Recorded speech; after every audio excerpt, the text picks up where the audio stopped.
Yes, people, that is right. I'm finally doing another Cactus Quickview 6 months after the first one. I was planning to do these more often, but then school started and I didn't have the same time like I did during the summer. I was planning to do one on the Queen's Gambit and the Mandalorian, but I don't think I need to tell you how good those shows are. After December, I really didn't know what videos I was gonna do, and I'd completely forgotten that Wandavision was a thing that was coming out. And now that it's finished and I have a lot to say, I thought this was the perfect time to do a quick view. And I'm not gonna get into spoilers until the very end, and I'll warn you beforehand. So Wandavision, or Wandavision as my mom calls it, is the first of the new Marvel shows to come to Disney+.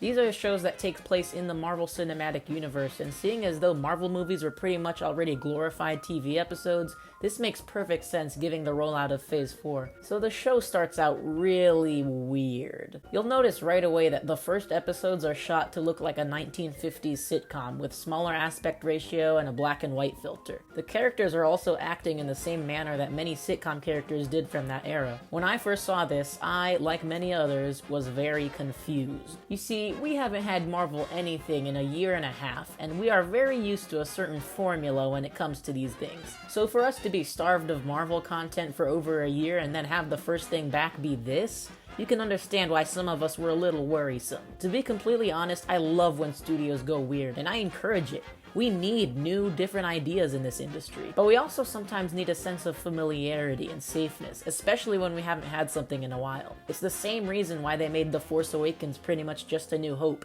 It was something familiar to ease people back into Star Wars after so many years away from it. The weird tone of these first episodes were not helped at all by the weekly release schedule that Disney Plus has, which is a whole nother discussion of its own. I might make a video about that. So in those first weeks, I was just wondering if Marvel had finally become a parody of itself, and if their golden age was over. But then the fourth episode came, and it changed everything. After the fourth episode, things start to come together and make sense, and you're really taken on a visual as well as a narrative ride as you slowly start to understand what was going on in the first episodes. The general premise is that Wanda has created a world in which Vision is still alive and they are living the perfect life. Meanwhile, people in the outside world try to break down the spell and figure out why she's doing this. The show constantly flashes from Wanda's world and the real world, as with each episode the style of Wanda's fake TV show changes time periods. In the first episode it's very much a 1950s style, in the third episode they're in the 60s, the fourth the 70s, then the 80s, and so on. They make it all the way to the 2010s, and each episode is filled with various filmmaking techniques and are shot to perfectly recreate the styles of their era. And if it wasn't good enough, they all have a narrative purpose that comes full circle in the 8th episode in a beautiful manner. The performances here are outstanding, as we get the debut of Tayana as Monica Rambeau, Catherine Hahn of all people as Agatha Harkness, Paul Bettany back for the role of Vision, and of course Elizabeth Olsen as Wanda, who's kind of the villain in some episodes. But with that, I'm going to have to get into spoiler territory, so if you haven't seen it or don't want to get spoiled, skip to the timestamp on the screen, alright? Alright, do that. Just do that right now. Alright, cool. Are they gone? Yeah? They're gone? Alright. Holy fucking shit, they put the X-Men Quicksilver in the MCU! Oh my god, holy food! Oh my god, do you guys know what this means? We can have an X-Men Avengers! Oh my god, it's happening! Mom, get the camera!